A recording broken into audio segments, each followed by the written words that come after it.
कृष्ण हरी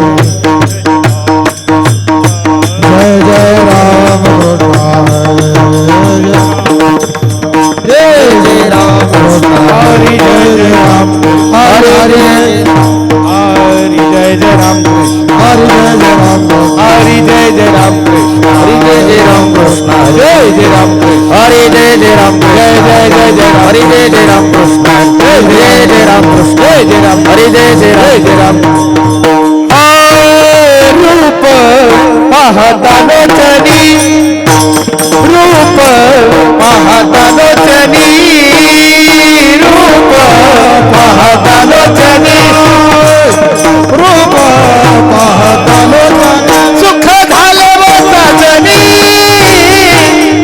सुख झाले व साजनी तो हा विठ्ठल बरवा तो हा विठ्ठल बरवा सुख झाले व साजनी सुख झाले साजनी तो हा विठ्ठल बरवा तो हा माधव बरवा तो हा माधव बरवा तो हा माधव बरवा तो हा विठ्ठल बरवा तो हा विठ्ठल बरवा बरवा तो हा माधव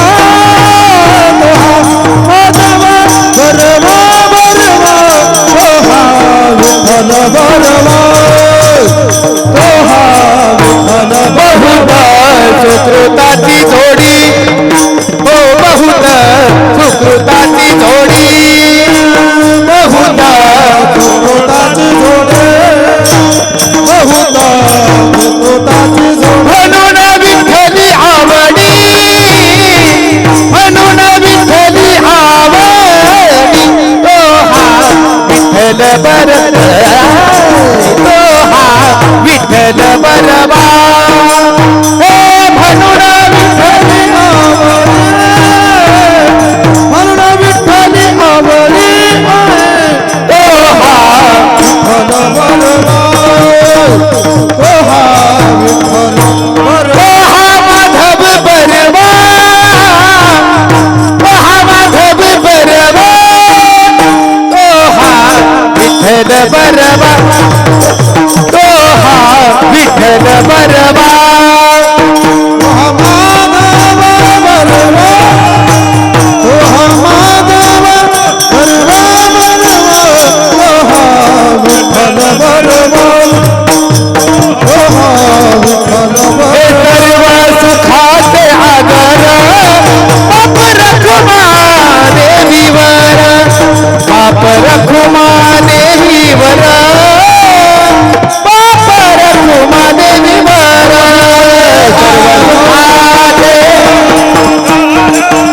बाप रखुमा देवीवर बाप रखुमा देवीवर बाप रखुमा देवी तो हा विठ्ठल बरवा तो हा माधव बरवा तो हा विठ्ठल बरवा तो हा माधव बरवा तो हा विठ्ठल बरवा तो हा माधव बरवा तो हा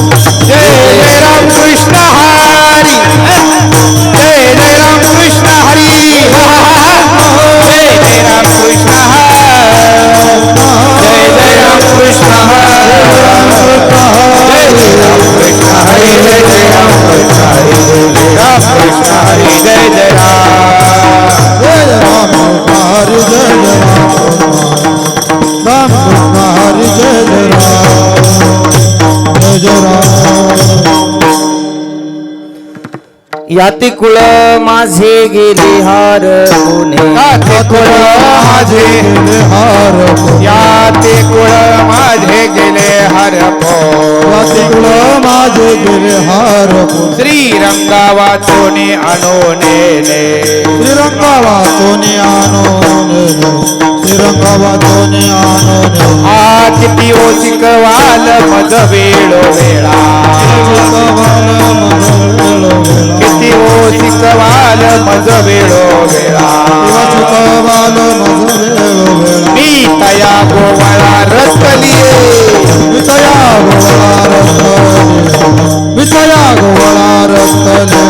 अष्टभोग भोगिता माते नाही चाल भोग भोगिता मात्र नाही अष्टभोग भोगने माते नाही चाल भोगने मात्र नाही भक्ती प्रेम ओढलेले गे माय भक्ती प्रेम घोडने लगे माय भक्ती प्रेम घोडने लगे माय किती ओ शिकवाल मज वेळो वेळा शिकवाल मज वेळो वेळा किती ओ शिकवाल मज वेळो वेळा शिकवाल मज वेळो वेळा मी तया गोवळा रचलिये तया गोवळा रचले तया गोवळा रचले हे बाप रखमा देव रोज भेचा जिव्हाळा देव रोज विचा दिवाळा बाप रखमा देव रोज भेचा जिव्हाळा देव रोज विचा दिवाळा काही केल्या वेगळा नव्हे गे माय केला वेगळा नव्हे ग माय काही केला वेगळा नव्हे ग माय बाप रखमा देव रोज भेचा जिव्हाळा रोज विचा दिवाळा बाप रखमा देव रोज भेचा जिव्हाळा देव रोज विचा दिवाळा काही केल्या वेगळा नव्हे गे माय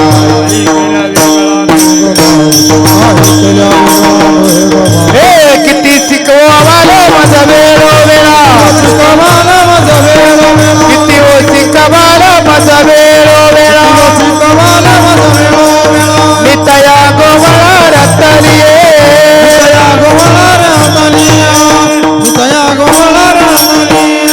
हो बारक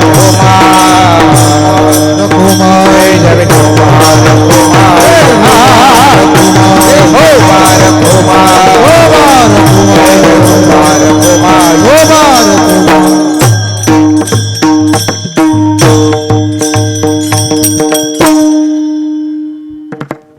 जिरेवाडी बसली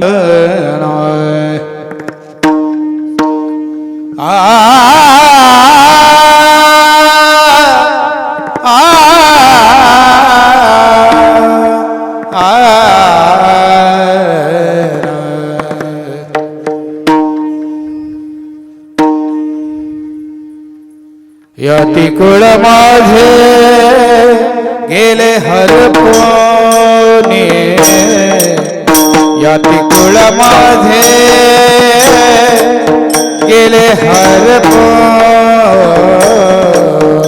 याती कुळ माझे गेले हरपोने याती कुळ माझे गेले हरपोने याती कुळ माझे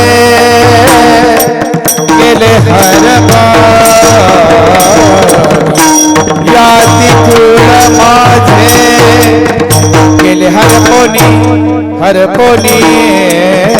याती कुळ माझे गेले हरपोने याती कुळ माझे गेले हरपोने श्रीरंगा वाचोनी आणुने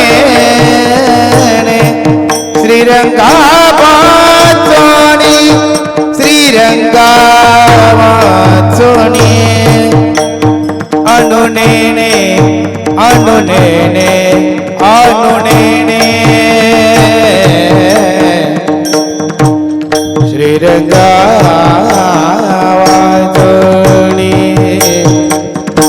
अनुनेने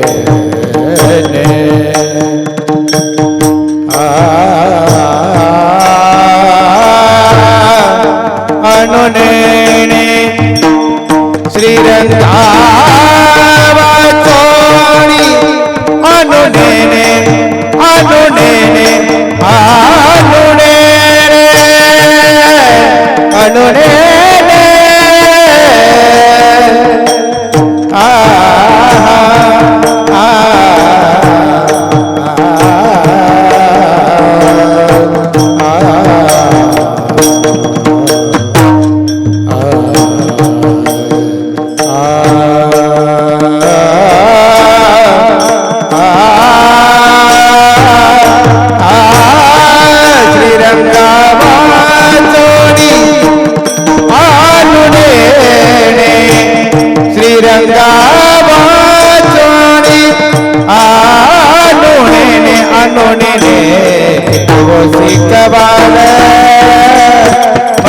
भेड़ो भेड़ा किती वसिकवार अज भेड़ो भेड़ा सुरंगा वाचोनी अनुनेने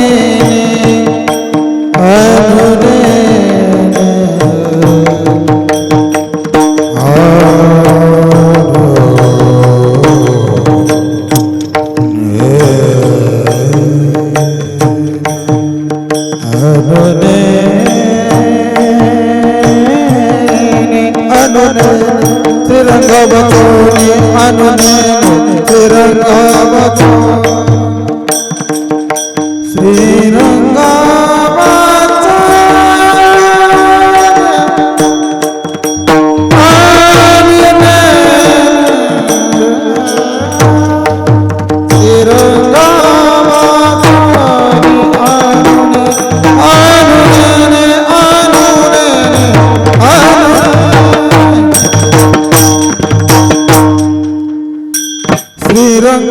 श्रीरंगावाचोनी अनुनेने श्रीरंगावाचोनी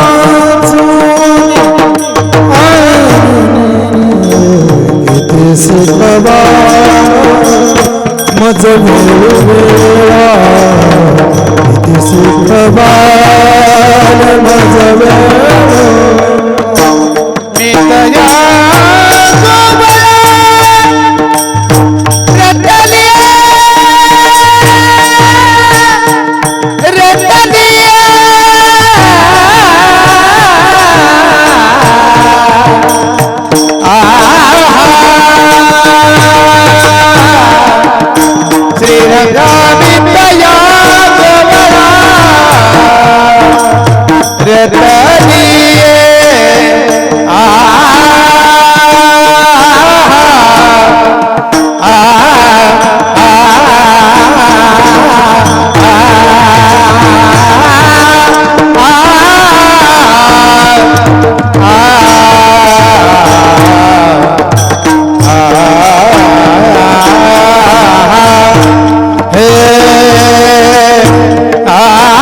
मितया रतली मितया गोबरा मितया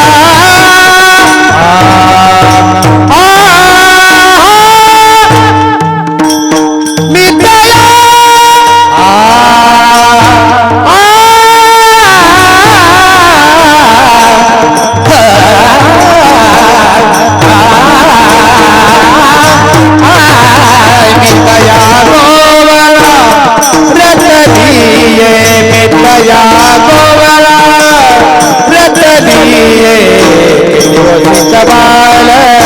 मज वेळो वेळा दिवसी कवाल मज वेळो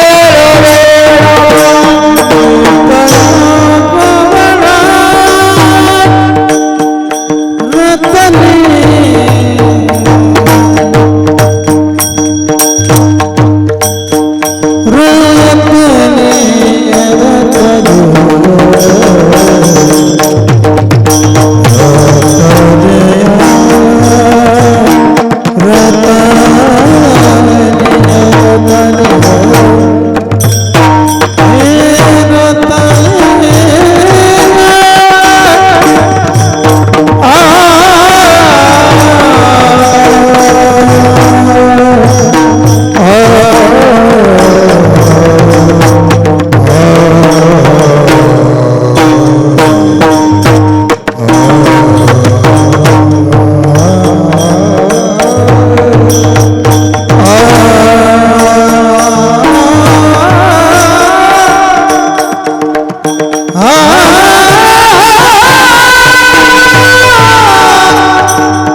वाल मज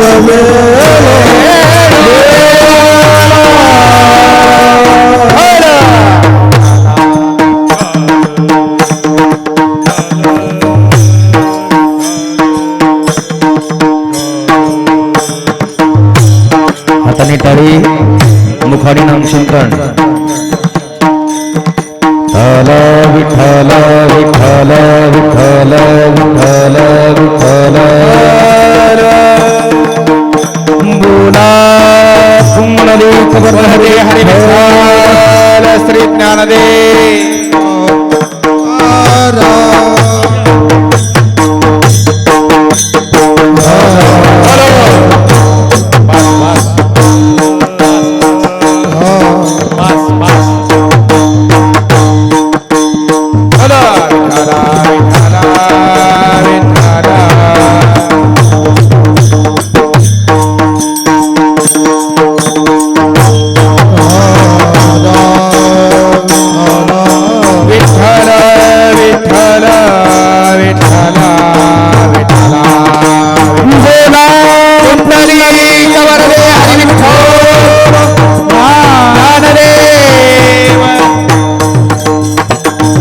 पंढरीनाथ भगवान की माऊली ज्ञानेश्वर महाराज की जय पार्वती पते शिव हर हर अवधूत चिंतन श्री गुरुदेव हर विठ्ठल विठ्ठल विठ्ठल विठ्ठल विठ्ठल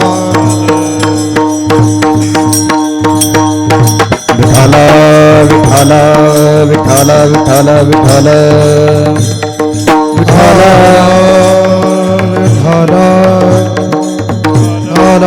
विठ्ठल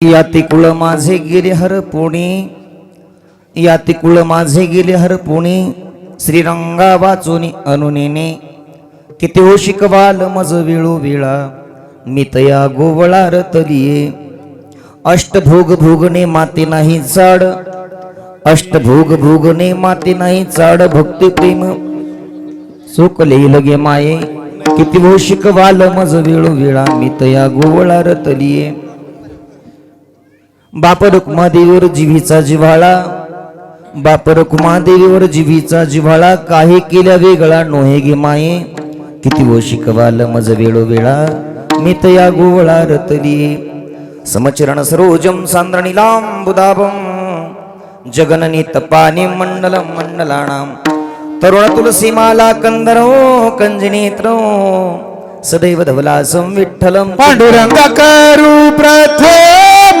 नमन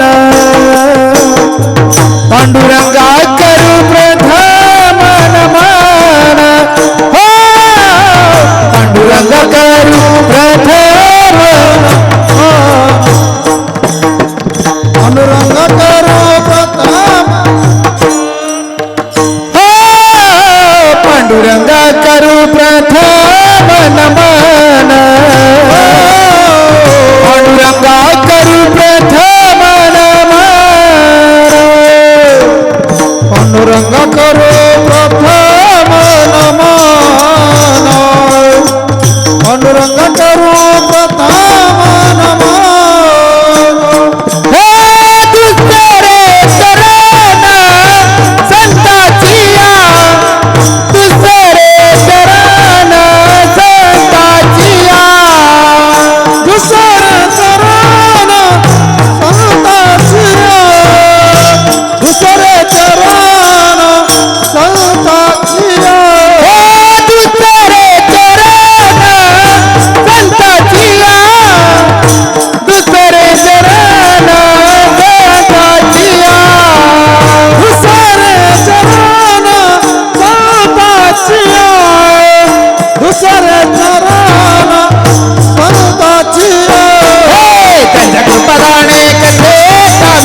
पांडुरंगा करू प्रथम मन दुसरी चरण संतांच्या त्यांच्या कृपादाने कथेचा विस्तार बाबाजी सद्गुरुदास तुका जयांचे केली स्मरण होय सकळ विद्येचे अधिकरण तिची वंदू श्रीचरण श्री गुरूंचे ते नमस्कार आता ज्ञानेशमचे ज्ञानमूर्तीं साक्षात प्रेमस्वरूपिणीं नामदेवस्य दयामूर्तिं नाथ वंदे पुनः पुनः वैराग्यस्य परम मूर्तिं देहो क्षेत्र निवासिनीं तुकाराम महाराष्ट्रं भक्तराज चतुष्टकं विठ्ठला विठ्ठला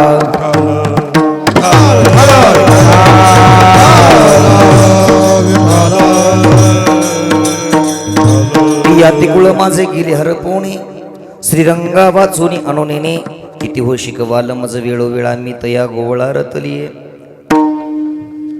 प्रस्तुत कीर्तन रूपी सेवेसाठी निवडलेला अभंग ज्ञानियांचे राजे योग्यांचे माऊली साधकांचे मायबाप कैवल्य चक्र साम्राज्यवती ज्ञानेश्वर महाराज माऊलींचा या ठिकाणी 4 पदाचा अभंग छाया चिंतन काल्याच्या चिंतन रूपी सेवेसाठी निवडलेला आहे. यथामती यथावकाश आहे त्या वेळेमध्ये आपण या चिंतनाचा ठाव घेण्याचा प्रयत्न करू. विठ्ठला विठ्ठला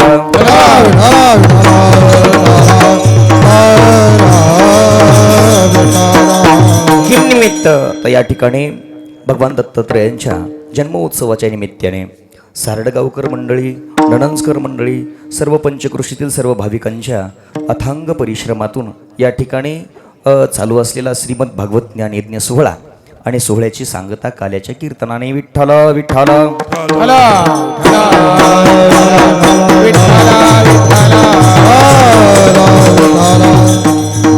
काय भूमिका आहे जर विचार केला तर जर आजचं हे नैमित्तिक कीर्तन कसं असतं आज आपण कथेमध्ये सांगणार होतो पण वेळेअभावी कथेमध्ये निरूपण करता नाही आलं.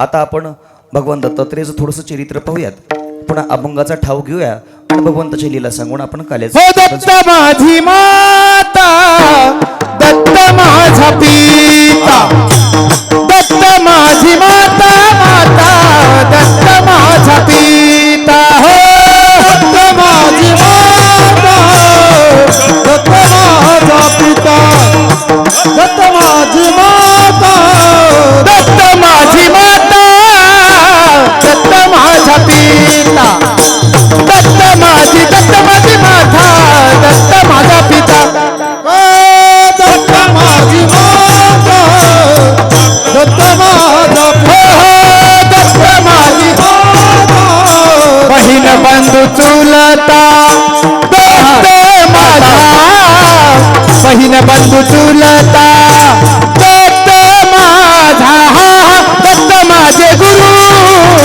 दत्त माझे तारू दत्त माझे गुरु हो दत्त माझे तारू बहीण बंधू चुलता माझा बहीण बंधू चुलता हे कृष्ण हे दत्त माझे गुरु दत्त माझे तारू उतरी पहिल मारू भवन नदीचा प्रसंग असा होता. आता सती पतिव्रतेचं या ठिकाणी सामर्थ्य सर्वात महत्वाचं आहे. पतिव्रतेची सत्ता ही देवादिकांवरती पण चालते. एवढंच नव्हे तर पतिव्रतेचा जर विचार केला ज्यावेळेस प्रभू रामचंद्र वनवासाला निघून गेले वनवासाला जात असताना लखनजी सोबत गेले आणि त्यावेळेस मात्र उर्मिला 14 वर्षापर्यंत दारामध्ये उभी आहे. 14 वर्षे दारामध्ये उभी याचा अर्थ उभीच आहे असं नाही लावायचा याचा अन्वय अर्थ लागला पाहिजे. काय या ठिकाणी लक्षार्थ घ्यायचा दारामध्ये उभी म्हणजे सारखी वाट पाहते. किती 14 वर्षापर्यंत वाट पाहते सारखं वाट पाहते हो सारखी वाट पाहते 14 वर्षापर्यंत. हे काय पातिव्रत्य पातिव्रत्य एवढंच नव्हे तर पूर्वी शंडिल्या नावाची पतिव्रता होती. तिने अनेक जणांकडून श्रवण केली होती पतिव्रतेची शक्ती काय असते. त्यावेळेस एका पतिव्रतेकडे गेली आणि त्या ठिकाणी विनंती करते अहो मला मार्ग सांगा मला पातिव्रत्य धर्म सांभाळायचा आहे. म्हणे पातिव्रत्य जर धर्म सांभाळायचा असेल तर त्या ठिकाणी विवाह करावा लागेल लग्न करावं लागेल. लग्न झाल्याच्या नंतर आपल्या पतीची सेवा केल्याच्या नंतर पातिव्रत्य धर्म त्या ठिकाणी आपल्याला पातिव्रत्य धर्म निभावता येईल ठरल्याप्रमाणे त्या ठिकाणी म्हणे कोणाबरोबर विवाह करू. सोमवारचा दिवस होता. जा म्हणे मंदिरामध्ये. गेले मंदिरामध्ये गेल्याबरोबर जो कोणी पुरुष प्रथमतः तुला दर्शनाला येईल त्याला पती म्हणून स्वीकार. जसं त्या ठिकाणी मंदिरामध्ये प्रवेश केलाय. मंदिरामध्ये प्रवेश केल्याबरोबर तिला एक कोड फुटलेला व्यक्ती दिसल्याबरोबर त्याला पतिरूपाने स्वीकारलं. वर्माला घातली. जशी वर्माला घातली तसं त्या ठिकाणी पतिरूपाने त्या ठिकाणी सेवा करू लागली. सेवा करत असताना पहा, पतिरूपाने सेवा करतेय, तन्मयतेने सेवा करतेय. आणि तन्मयतेने सेवा करत असताना पण हा पण भरपूर खोड्याचा होता. एवढंच नव्हे, कोड फुटलेला होता. कोड फुटलेला असताना त्याने परपुरुष त्या ठिकाणी परस्त्री पाहितली आहे. एका वेश्येचं घर पाहितलंय आणि एका वेश्येचं घर पाहितल्याच्या नंतर त्याच्या मनामध्ये अभिलाषा झाली आहे.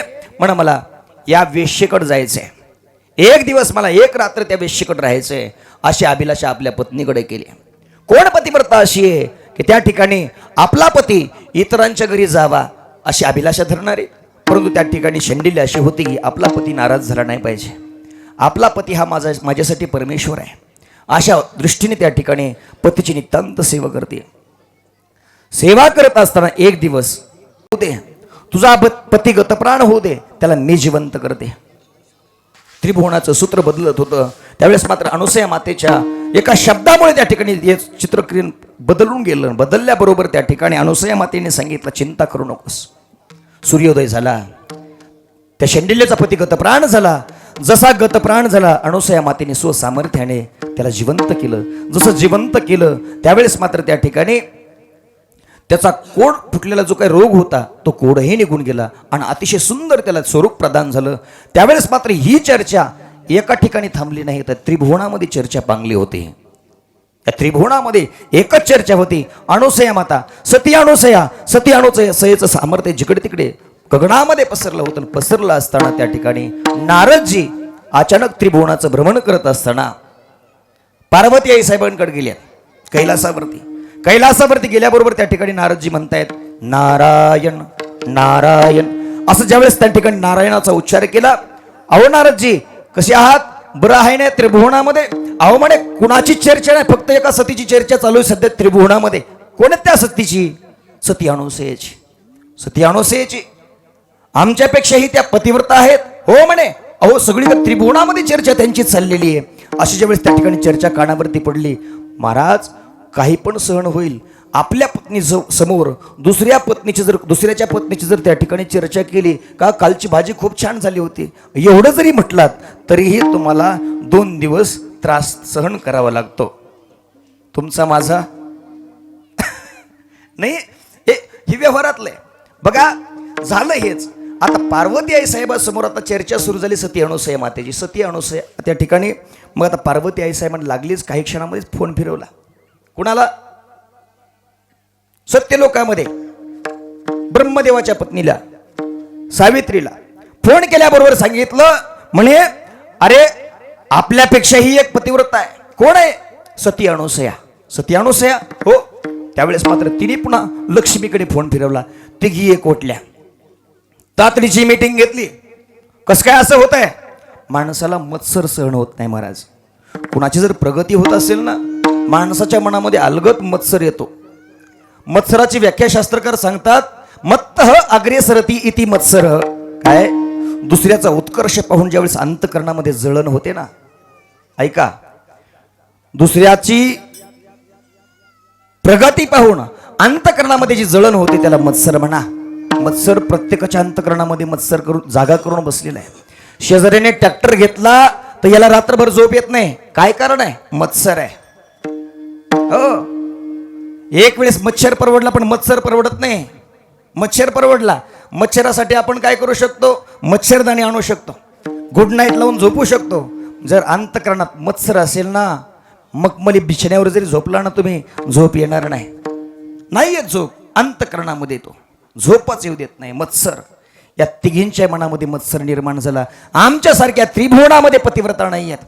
मग काय केलं पाहिजे? म्हणजे ही जर पतिव्रता असेल तर हिचं सत्व हरण झालं पाहिजे. काय करते ती? द्वारामध्ये आलेला अतिथी कधी विनमुग जाऊ देत नाही. काय करावं? आता या तिघींनी आपले मालक येऊ दिले आणि आल्याबरोबर कोपभवनामध्ये जाऊन बसल्या. पूर्वी एक कोपभवन होते. कोपभवन म्हणजे एक स्पेशल रूम रुसून बसण्याची. खरं तर आजच्या काळाला गरज आहे त्याची. कोपभवन. पण कोपभवन गेलं नंतर आपल्याकडं कोपभवन राहिलं नाही, कोपरा राहिला नाही का. म्हणजे रुसलेला माणूस कोपऱ्यात जाऊन बसतो. आग काय तर म्हणत होते, काहीतरी म्हण होते, कोपऱ्यात बसू काहीतरी असं होती म्हण.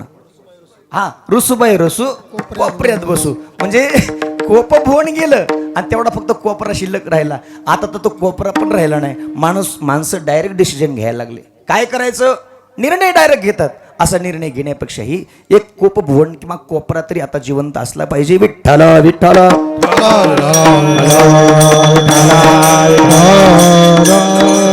दिघींनी प्राण गेला. आता मात्र दुसरं काहीच ऐकायचं नाही. त्या अनुसया मातेचं सत्व हरण झालं पाहिजे. काहीही करा. तिन्ही देव विचारात पडलेत. काहीही सांगा, पण आता सती अनुसयाकडे जाण्यासाठी सांगू नका. प्रत्येकाच्या मनामध्ये. पण त्या ठिकाणी स्त्री हट्ट आहे. 3 हट्ट सांगितलेत.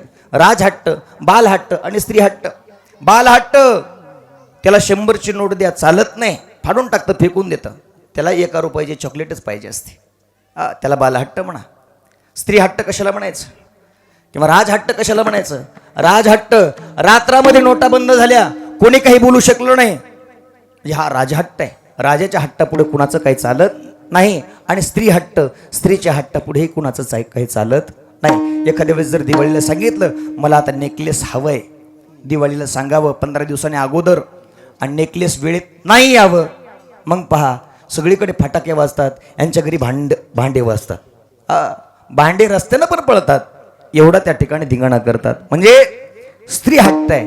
आता या ठिकाणी भगवान शंकर आहेत, ब्रह्मदेव आहेत, भगवान विष्णू आहेत, परंतु यांचंही त्या स्त्री हट्टापुढं काही चाललं नाही. चला म्हणले, तिघांनी एक विचार केला. चला म्हणे, आता पत्नी ऐकत नाहीत, सत्व हरण करण्यासाठी जायचंय. ब्राह्मणाचा वेश धारण केला आणि ब्राह्मणाचा वेश धारण करून त्या ठिकाणी सती अनुसया मातेच्या आश्रमात आले. आश्रमात आल्याबरोबर ओम भवती भिक्षाम देहि माते. मध्यान्ह काळ होता, दुपारची वेळ होती, आता भोजनाचीच वेळ झालेली आहे. त्यावेळेस या म्हणून त्या ठिकाणी आमंत्रण दिलंय. बसलेत, आता आसनावर बसलेत. म्हणे आता भोजनच करा. हो म्हणे, आम्ही भोजनाच्याच इच्छेने आणि भोजनाच्याच वेळेमध्ये या ठिकाणी आलोय. मग काय हवंय तुम्हाला? आम्हाला इच्छा भोजन हवंय. इच्छा भोजन, काय तुमची इच्छा आहे? काय इच्छा आहे म्हटल्याबरोबर त्या ठिकाणी सांगतायत, हे माते, आम्हाला तू तिघांनाही विवस्त्र होऊन भोजन वाढ, विवस्त्र होऊन भोजन वाढ आणि आम्हाला तृप्त कर. असं म्हटल्याबरोबर त्यावेळेस मात्र त्या ठिकाणी अनुसया मातेने थोडासा विचार केला आणि त्या ठिकाणी डोळे मिटून पाहितलं, आपल्या पतीचं म्हणजे अत्रि ऋषींचं स्मरण केलंय. स्मरण केल्याबरोबर त्या ठिकाणी पाहितलंय, हे जे 3 कोण आलेले आहेत, 3 हे त्रिदेव आहेत. ब्रह्मा विष्णू महेश आपलं सत्व हरण करण्यासाठी आले.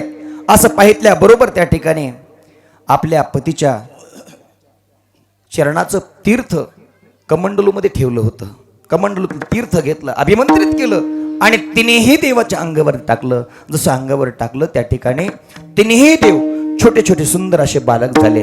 अनुसयेचे सत्व आगळे, तिन्ही देव झाले बाळे. त्रयमूर्ती अवतार मनोहर, त्रयमूर्ती अवतार मनोहर. तीनोद्धारक त्रिभुवन गाजे, दत्त दिगंबर दैवत माझे. भक्त दिगंबर दैवत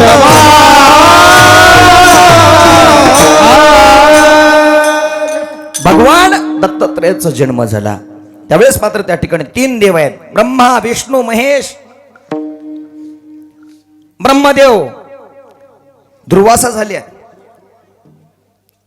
ब्रह्मदेव चंद्र झाले आहेत, दुर्वासा शंकर झाले आहेत आणि प्रत्यक्ष दत्त हे भगवान विष्णू झाले आहेत आणि अवतीर्ण झाले आहेत. महाराज ज्यावेळेस हे स्नेह पाहितलंय, खूप छोटे छोटे गोंडस असे बाळ झाले होते. ज्यावेळेस अनुसया मातेने पाहितले ना, अगदी त्या ठिकाणी पाना फुटला आणि त्या बाळांना तिघांना स्तनपान करते अनुसया माता. काय भाग्य महाराज, काय पातिव्रतेचं ताकद आहे, काय सामर्थ्य आहे.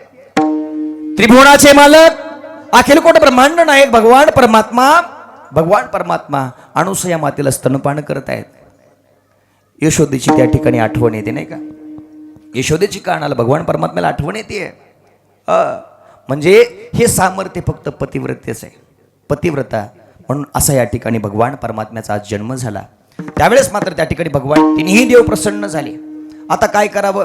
इकडे मात्र नारदजी फिरत असताना त्रिभुवनात फिरतायत आणि परत त्या ठिकाणी पार्वती आई साहेबाकडे, लक्ष्मीकडे आणि ब्रह्मिणीकडे गेलेत आणि तिघींना जाऊन सांगतात म्हणे, अहो कसं काय झालं, कसा चालू आहे कार्यक्रम, कुठं सारडगावमध्ये बरी व्यवस्था आहे ना, बरं चाललंय ना.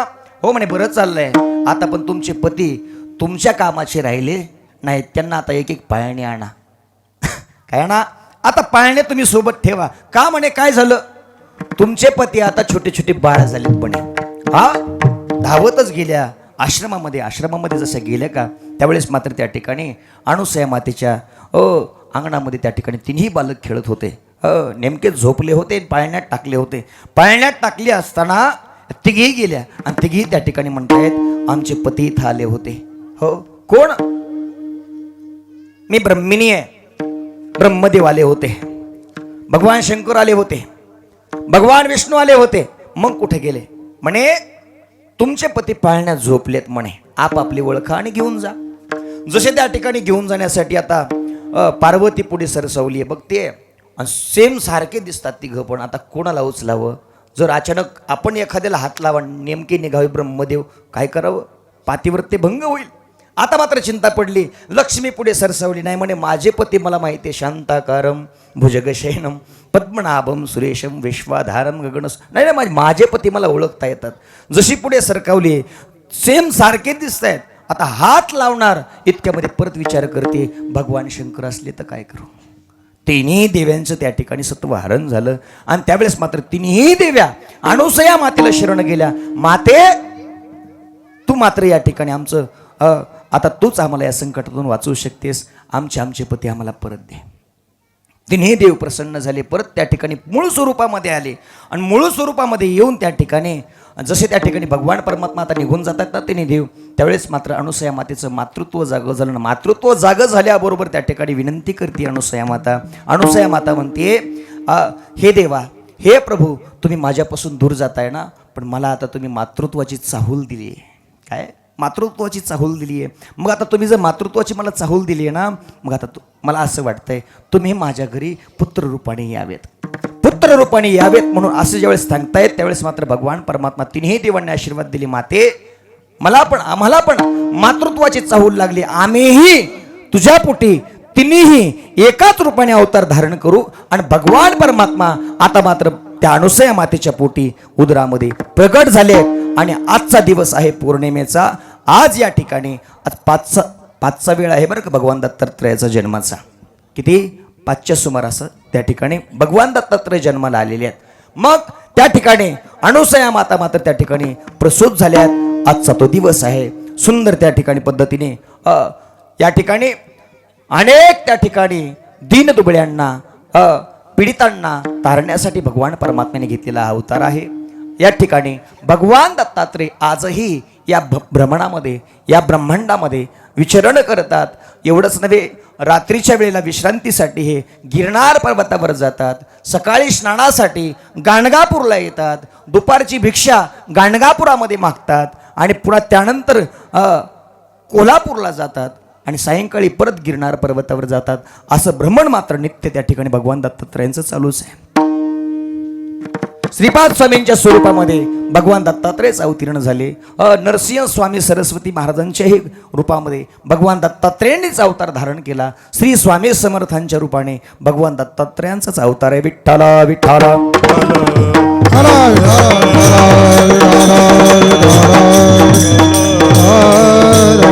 अवधूत चिंतन श्री गुरुदेव दत्त. सुंदर पद्धतीने भगवान परमात्म्याचा जन्म झाला. आता आपण आपल्या काल्याकडे वळू. विठ्ठला विठ्ठला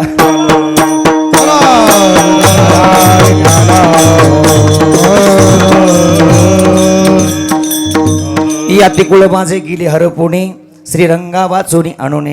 आता काय झालं, वेळ कमी आणि धावा जास्त काढायच्यात म्हणून एवढी धावपळ चालली आहे नाही का. हा झालं आता आपला वेळ. धावते वेगामध्ये आपण अभंगाचा ठाव घेण्याचा प्रयत्न करूयात. किती व शिकवाल मज वेळो वेळा मितया गोवळा रतलिये अष्टभोग भोगणे माती नाही चाड. या ठिकाणी या गोपिकेची भावना सांगितली आहे. ज्यावेळेस भगवान परमात्मा वृंदावन सोडलंय आणि वृंदावन सोडून ज्यावेळेस मथुरेकडे निघाले त्यावेळेस मात्र गोपिकांची अवस्था आहे. गोपिका त्या ठिकाणी बेभान झालेल्या आहेत. बेभान झालेल्या गोपिका त्या ठिकाणी भगवान परमात्म्याला पाहून झुरत आहेत. भगवान परमात्म्याचे एक एक लीला पाहून त्या ठिकाणी झुरायला लागल्या होत्या. काय करतात काय खातात त्याचा काही त्यांना ठाव नाही. कोणाचे केस विचकटलेले आहेत, कोण काय करतंय, अंग मलिन झालंय, कित्येक दिवस झालं आंघोळ्या केलेल्या नाहीत. असं ते काय करतात आणि आपण कुठल्या अवस्थेमध्ये आहोत काही त्यांना भान नाही. मै भुली घर जने भाट, सगळं काही भुलून गेल्यात त्या गोपिका. काय करावं याचं काही भान राहिलं नाही. आता मात्र त्या गोपिका सर्वजण त्या ठिकाणी कृष्णमय झाल्या होत्या. आणि अशा अवस्थेमध्ये उद्धवजी त्या ठिकाणी आले होते. कान्हा त्या ठिकाणी भगवान परमात्म्याची आठवण करतात. सर्व गोकुळात मधली सगळी लीला कान्हा त्या ठिकाणी मथुरेमध्ये राहताना त्या ठिकाणी आठवण करतात. आणि कान्हा भगवान परमात्मा ही रडायला लागले होते. जसे भगवान परमात्मा रडत आहेत ना, भगवान परमात्मा रडत असताना उद्धवाने पाहितलं, हे प्रभू तुम्ही पण रडता. हो म्हणे, गोकुळातल्या मला आठवणी येतात, त्या गोपिकांच्या लीला केलेल्या, त्या गोपाळ पेंद्या वाकड्या सुदाम्या सर्वांच्या मला आठवणी येतात. मग त्यावेळेस मात्र त्या ठिकाणी भगवान श्रीकृष्ण म्हणतायत, उद्धवा खरंच माझ्या गोपिका खूप भोळ्या आहेत रे. मग त्यांना ज्ञानाचा उपदेश करण्यासाठी जाशील का तू, असं म्हटल्याबरोबर त्या ठिकाणी उद्धवजी म्हणतो, हो म्हणे जातो मी जातो. कारण की आता उद्धवाला पण अहंकार झाला होता ज्ञानाचा उद्धवाचा अहंकार घालवण्यासाठी त्या ठिकाणी पाठवलं होतं. 2 दिवसासाठी जाणारा हा उद्धव आता मात्र त्या ठिकाणी 6 महिन्यापर्यंत राहिला. का तर त्या ठिकाणी गेल्याबरोबर केस विचकटलेत, अकराळ विकराळ त्या ठिकाणी पडले आहेत गोपिका. त्यावेळेस या उद्धवाच्या मनामध्ये असा एक संकेत होता, आता मी उंच सिंहासनावरती बसेल, सर्व गोपगोपिका माझ्या समोर बसतील आणि मी त्यांना ब्रह्मज्ञान सांगेन. हा श्रीकृष्ण कोण आहे, अखिल गुण निधान भगवान परमात्मा आहे. कर्तुम अकर्तुम शक्तीचा अधिपती आहे तो भगवान परमात्मा. करता करविता तोच आहे नाही का. आदि मध्य अंती अवघा हरी एक, एकची अनेक हरी एक, असा तो भगवान परमात्मा आहे. अशा परमात्म्याचं मी यथार्थ ज्ञान सहज त्यांना देऊन टाकील असे एक मनामध्ये त्यांनी चित्रकिरण केलं होतं. कारण की बुद्धीमध्ये माणूस क्षणोक्षणाला चित्र बदलत राहतो, कल्पना करत राहतो माणूस. अनंत बुद्धीचे तरंग क्षणोक्षणा पालटती रंग, दरू जाता संगत होतो हे बाधक. अशा पद्धतीने ज्ञानोबराय जसं सांगतात ना, तसं त्या ठिकाणी मनामध्ये चित्र रंगवलंय. आता गोपिका त्या ठिकाणी असतील, सुंदर अशा बसतील, मी त्यांना ज्ञानाचा उपदेश करील आणि त्यावेळेस मात्र मला खूप मानतील त्या, असं त्यावेळेस त्याच्या मनामध्ये. जसं त्या ठिकाणी आता वृंदावनामध्ये आल्यात, वृंदावनामध्ये आल्याबरोबर त्या ठिकाणी एका गोपिकेचा भाव पाहतायत. काय गोपिकेचा भाव वर्णन केलाय, हो काळा आहे म्हणे, काळा रंग कधीच माझ्या जीवनात नको आहे. का तर काळा रंग हा धोका देतो, हा काळा रंग धोका देतो. एवढं प्रेम केलं आणि अचानक निघून गेला, काळा रंग माझ्या जीवनात नको. दुसरी गोपिका वेगवेगळा भाव सांगते, हा भक्तिभाव. या भक्तिभावापुढे ज्ञान फिकं पडलं महाराज. भक्तीची पराकाष्ठा पार पाडलेली ही अवस्था आहे. एक गोपी तर त्या ठिकाणी एका वटवृक्षाखाली बसलेली होती. वटवृक्षाखाली बसलेली आहे आणि वटवृक्षाखाली बसलेली असताना त्याच झाडावरती घरटं होतं कावळ्याचं. कावळीला डोहाळे लागले, म्हणे मला नर मांस खायचं आहे. कावळा वणवण फिरला पण त्याला कुठं नर मांस सापडलं नाही. खाली डोकावून पाहतो तर त्या ठिकाणी गोपी बसलेली होती बेभान अवस्थेमध्ये. कृष्णमय झालेली आहे गोपिका ती, आणि कृष्णमय झालेली गोपिका त्या ठिकाणी म्हणते, हो आता कावळा खाली आला होता, हाताची लचके तोडत होता, त्या कावळीला खायला देत होता. कावळीन तृप्त झाली. आता कावळा स्वतःचं पोट भरण्यासाठी खाली उतरलाय आणि त्या ठिकाणी हाताचे लोचके तोडतोय. हाताचे लोचके तोडत असताना त्या ठिकाणी ती गोपिकेचा स्वतः भाव त्या ठिकाणी प्रगट करते आणि ती त्या ठिकाणी म्हणते, कागा सबतन खाइयो चुन चुन खाइयो मास, दो नैना मत खाना प्रभू मिलन की आस. हे कावळ्या, बघ सगळं माझं अंगाचं मांस तोडून खा रे, बघ माझ्या सगळं अंगाचं मांस तोडून खा, पण 2 नेत्र मात्र खाऊ नकोस, मला तहान लागलेली आहे. भगवान परमात्म्याला पाहण्याची तहान आहे. आपल्याला अनादिकालापासून भगवत भक्तीची तहान लागलेली, भगवत भक्तीची भूक लागलेली आहे. एकदा भगवान परमात्म्याची भेट झाली आणि शुद्धा ही एकदाची काय शांत झाली ना, मग मात्र तृप्त झालो. आता मात्र पुढं काही करणे नाही. चौथियाच्या ठाई काहीची करणे नाही. आता मात्र कुठलं शिल्लक राहणार नाही. अगदी या अवस्थेला पोहोचलेल्या गोपिका आहेत, बेभान झालेल्या गोपिका आहेत. आणि त्यावेळेस मात्र त्या ठिकाणी एका गोपिकेकडे त्या ठिकाणी उद्धवजी गेले आणि उद्धवजी त्या ठिकाणी म्हणतात, अहो या कशा विस्कळलेल्या बसलेल्यात, यांच्या जात यांच्या कोळ काहीतरी यांचं पाहिजे का नाही. त्यावेळेस एका गोपीकडे गेलेत. म्हणे तुम्ही कोणत्या जातीच्या. परमार्थामध्ये कशाची जात आली. तू कमन नाही जाती सवे काम, ज्याचे मुखी नाम तोच धन्य, ज्याचे मुखी नाम तोच नाही जाती सवे चाडे, ज्याचे मुखी नाम तोची धन्य, ज्याचे मुखी नाम तोची धन्य. तू कमन नाही जाती सवे काम, ज्याचे मुखी नाम तोच धन्य, ज्याचे मुखी नाम कामन नाही जाती सवे चाडे, ज्याचे मुखी नाम तोची धन्य, तोची धन्य, तोची. हो, कोणत्या जातीच्या आहात तुम्ही, कोणत्या कुळाच्या आहात, कोणत्या कुळाच्या आहात तुम्ही, कोणत्या जातीच्या आहात. त्यावेळेस मात्र त्या ठिकाणी ती गोपिका उत्तर देते अभंगाचं प्रथम चरण. ते कुळ माझे वा. गेले हरपोनी, याती कुळ माझे गेले हरपोनी, याती कुळ माझे गेले हारपो, याती कुळ माझे गेले हारपो. श्रीरंगावाचो आणूने, श्रीरंगावाचो आणूने, किती वो गवाल मज वेळोवेळा, किती वो गवाल मज वेळोवेळा.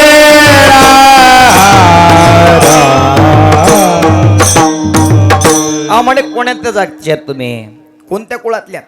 त्यावेळेस मात्र ती गोपी म्हणते, या ती कुळ माझे गेले हरपून. आता ती विसरून गेले. हरपून जाणं म्हणजे मोबाईल होता माझ्या खिशामध्ये आणि हरवला. अगदी या पद्धतीने स्वतःची जात स्वतःचं कुळ ती हरवून बसली गोपिका. बेभान अवस्थेमध्ये आहे. अंगावरची वस्त्र मळकट झाली आहेत, चेहऱ्यावरती मलिनता आली आहे, काळा डक्क चेहरा पडलेला आहे. म्हणजे की आपण जर एखाद्या वेळेस घाटावर पाहितलं आळंदीमध्ये, काही माणसं पहा असे केस विचकटले असतात, त्याच्या जटा झालेल्या असतात, आणि अगदी त्या पद्धतीने त्या गोपिकांची अवस्था बेभान झालेली आहे. त्या परम भक्तीला प्रदान झालेल्या आहेत. कशी भक्ती करतायत. सवय पुंसा परो धर्मो येतो भक्तीर दोक्षजे, अहेतुके प्रतिहता ये आत्मा सुप्रसिद्धते. अहेतुके आणि प्रतिहता भक्ती करतात. अहेतुके नाम, ज्या भक्तीमध्ये हेतू नाही अशी ती भक्ती करतात. आणि आपल्या भक्तीमध्ये पदोपदी हेतूच असतो. सहज जरी भगवान दत्तात्रयाजवळ आलात, हात जोडले तरी त्या ठिकाणी देवा मला सुखात ठेव, एवढी पण ही वाढावे संताना गही व्हावे धन धाना, गही व्हावे धन धाना, गही व्हावे धन धाना, गही व्हावे धन धान्य, गही व्हावे धन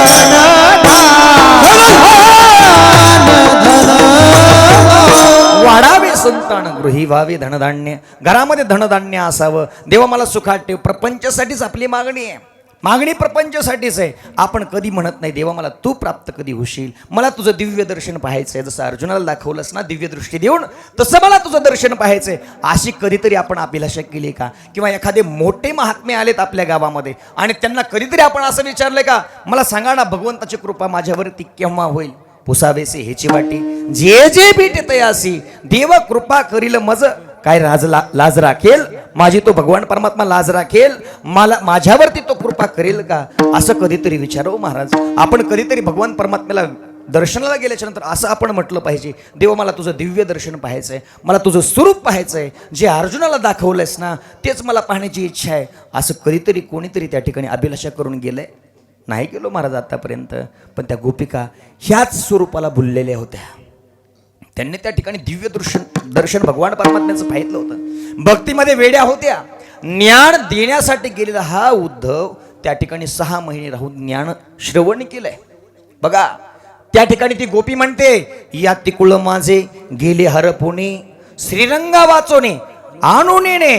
आता श्रीरंगा वाचून मला दुसरं काही एक दिसत नाही. माझं जात कोणती, माझं कुळ कोणतं आहे, मी कोणत्या कुळामध्ये जन्माला आले, हे काही एक मला माहिती नाही. किती शिकवाल मज वेळ वेळा मितया गोवळा रतनीये, मितया गोवळा रतनीये.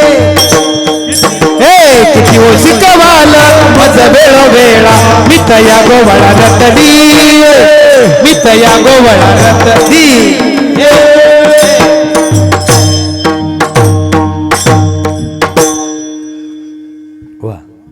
समय सूचकता विठ्ठला विठ्ठला. हा विठाला विठाला विठाला विठाला. किती हो शिकवाल मज वेळोवेळा मी तर या गोवळा रतली.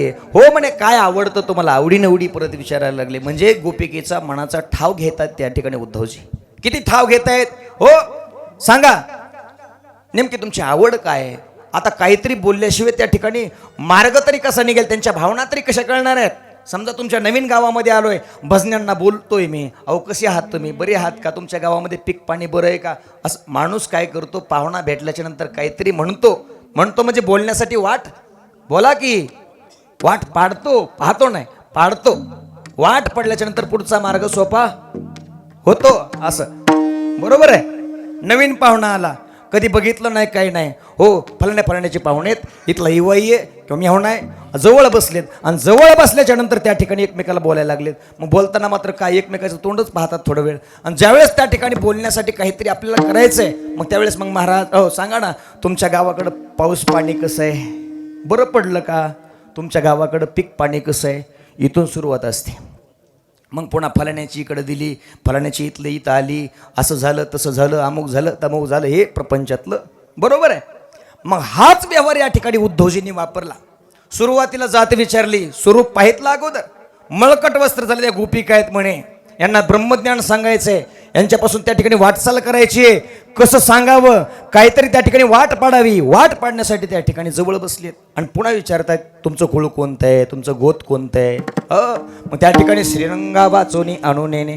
आता मला भगवान परमात्म्याशिवाय दुसरं काही एक दिसत नाही, आता एकमेव तो भगवान परमात्मा दिसतो. भगवान अष्टभोग भोगिता माते नाही ताण, अष्टभोग भोगिता माते नाही ताण.